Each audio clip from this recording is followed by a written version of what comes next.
How's it going, guys? Alex here. Welcome back to another Dokkan Battle video, and today I'm joined by the one and only Cuck, D3. Hey, what's going on, guys? Thanks for having me on, man. I am totally It's been a while. happy to be here, man. Thank you, and I sincerely appreciate you calling me a cuck. Like, it just made my heart smile and my soul blush, bro. It make your day. Yeah, it made my day, actually, so I'm happy about that. I take that to heart, man. I mean, I don't know how I should feel about that, but Well, it's kind of like reverse psychology. It's like when you're doing summons, you're like, I don't want anything, but deep down you do want something. So I'm hoping that by saying that, you'll take it like, oh, okay, well, he likes it, so I won't do it anymore. Okay, I see. Okay, fair enough, fair enough. Well, today we are going to be discussing the 90% versus 120 leads, and before, I kind of touched on this before when I did my LR Gohan versus the Super Saiyan 4s, and a lot of people didn't agree with me in saying that LR Gohan had a better leader skill, and I feel like the reason why people don't think it's the better leader skill is because the 120 is obviously a bigger boost, but I feel like I'm trying to think of how to word this. We want to give the best possible explanation as to why the 90 is better than the 120 despite it being a bigger boost. So do you want to start us off real quick? Yeah, sure. Well, the thing is that, as always, it comes down to options. But Yeah, if you take a look at it, based on your box. yeah, it's based on everybody's individual box, so there's not a concrete answer.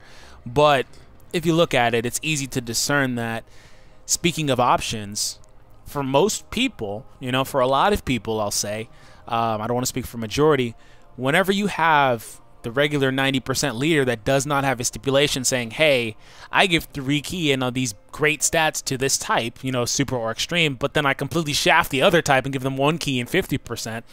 If you have a 90%, you have more options in that you can balance your team a little bit differently. You can blend the two together. Like on my channel, I do hybrid videos, because I like to showcase, the different nerfs that they get and how the team could still work, without a 90% leader that just encompasses everything. So I'll take like Super Saiyan 4 Goku and then Janemba as the friend leader and, mix them together with heroes and villains.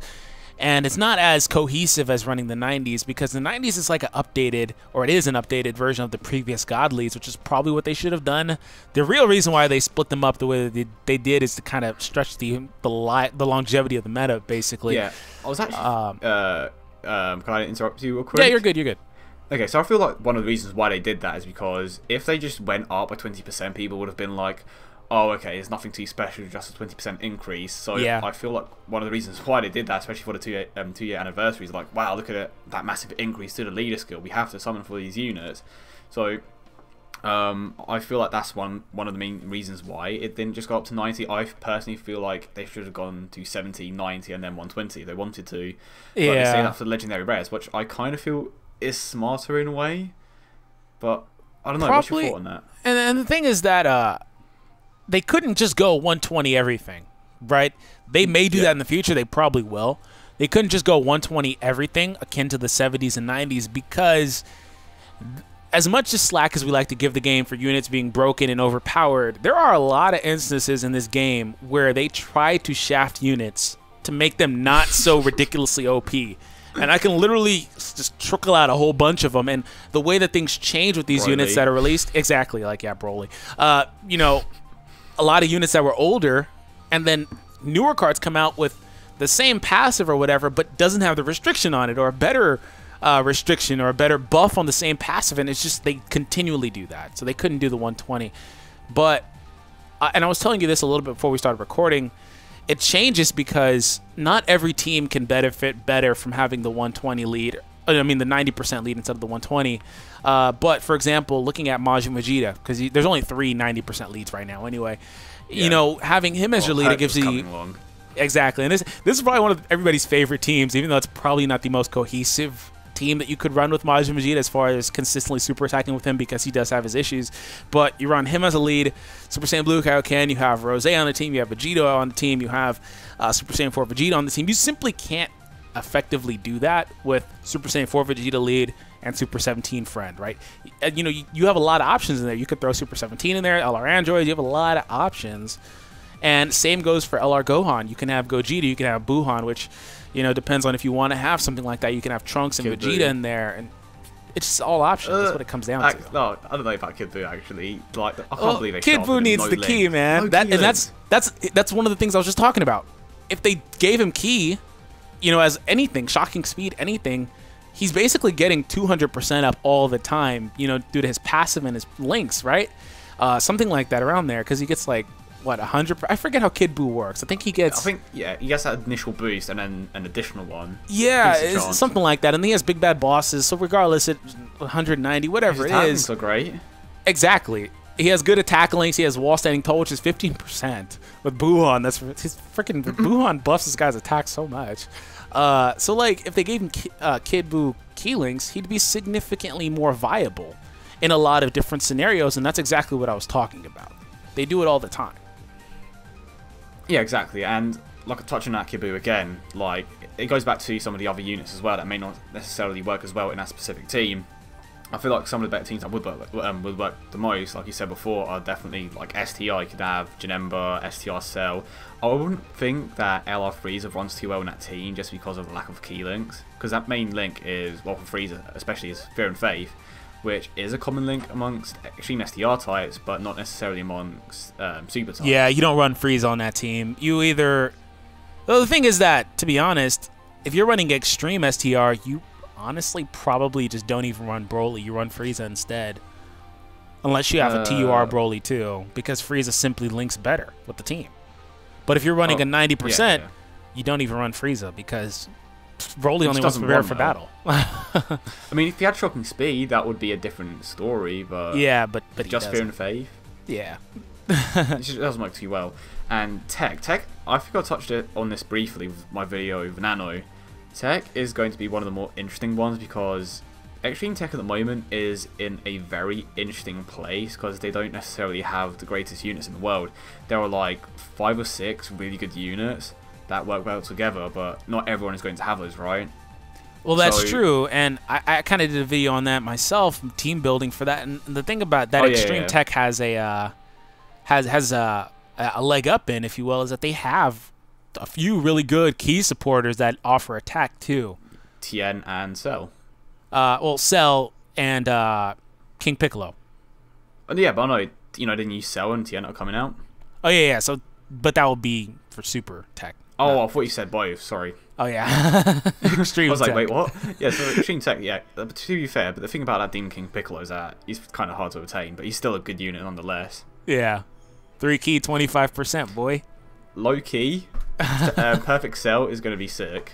Yeah, and I was saying that too. Is like you can have Perfect Cell and Android 17, Super 17, with all of his beautiful links, Fierce Battle, Big Bad Bosses, Nightmare, changing orbs, right, and keeping that Cell on rotation with the second form Cell. Cell's going to be ridiculous. Perfect Cell's going to be ridiculous on that team. Oh, what is it, like 12% per orb? Yeah, and attack and defense too. It's 12%, I think. The thing about it is if he came out today, he'd probably have 15%. You know, because the Goku and Vegeta's just got 20%, but they're not per orb; they're specific colors, I believe. So you kind of pick your poison. Just nerfing all over the place. Are you talking about the Kid Buu rebirths? Yeah, those two ones. I think it's 20%. They got 20% per orb. Yeah, that's actually crazy good. But they're STR and intelligence exclusives. Yeah, but if you look at it, the Vegeta gets a bigger per orb boost than Rage Trunks. What? That is actually insane. Who also is exclusive to intelligence orbs. But he supplies his own though, so that's where you pick your poison. He supplies his own orbs. Yeah, and we've mentioned this before. It's like the exact same for any unit. You take a look at LR Goku. If he was released like today, he would have a much better link set. He wouldn't have a flat out attack. Hell boost. Yeah, that's why they didn't give him any key links either. He needs to function properly. He needs Bardock. That's exactly why. If he came out today, he would have key links. Easily, but I don't think anyone can match Gohan's passive. That thing is just way too broken. That's really ahead of its time. That passive is ridiculously ahead of its time. It shouldn't have come yet.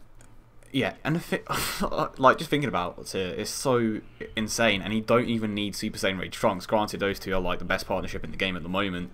But literally, all Trunks is doing is providing Gohan with more attack. If Trunks creates 4 or 5 intelligence orbs, Gohan is instantly at 24 key. Like, it's ridiculous. Oh my god. Yeah, it's broken. I don't understand, like, what the hell they were thinking when they made that card. He's like, gonna be the ultimate fuck all. That's what they were thinking. The only drawback is that he is an int type. Yeah, and he gets the free dodge. That's a nerf in it. See, we're talking about all these different nerfs. Exactly. To be fair, that's the one downside about int types. To fully optimize them, you need at least one dupe. But let's be real here. How many people are going to pull an LR Gohan dupe? And that's one of the main reasons why I went for multiple Gogeta dupes, because I want to get this guy to be really freaking good, even though he lost me a few races. But apart from that, he's freaking great. Definitely. Anything else? No, that's it. I mean, kind of back on, because we diverted a little bit, but back on our main topic, just it comes down to options for the 120s versus the 90s. But I'd say that the 90s are consistently better. They probably should have done that innately from the jump with the Super Saiyan 4s, but as you said, they probably just did it because of that. Because with 90s, there's less incentive to go for them. Had they just been regular God Lead, sure, people would summon for them just out of, you know, sheer popularity of the character, but there's less incentive because you'd still have your old 70%. And the problem with that is exactly, and the problem is that the 120s completely shaft the 70%, but 90% is a close enough boost